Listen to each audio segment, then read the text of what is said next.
ওচৰত আমি সকলোৱে চিৰকৃতজ্ঞ। আজি আমি এটি অধ্যায় শিক্ষা জীৱনৰ এটি অধ্যায় আপুনি মিলিবলৈ ওলাইছে। আপোনালোকে আশীৰ্বাদ কৰিব যাতে মই শিক্ষা জীৱনৰ উন্নতি কৰি আপোনালোকে দোৱা কৰিব যাতে HSLC পৰীক্ষা সুৰক্ষিতভাৱে উত্তীৰ্ণ হ'ব পাৰোঁ। মই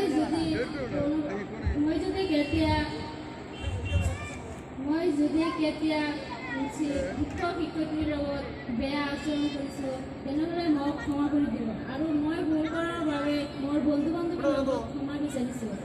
শেষত পৰম পূজনীয় শিক্ষাগুৰু আৰু এই বিদ্যালয়ৰ দীৰ্ঘায়ু কামনা কৰি মই মোৰ বক্তব্য সামৰণি মাৰিলোঁ। ধন্যবাদ মুৰ্ছিদা নাছিনক। এতিয়া শামছুল নামাৰক অনুৰোধ জনাইছোঁ দুই চাৰিটা কথা ক'বলৈ।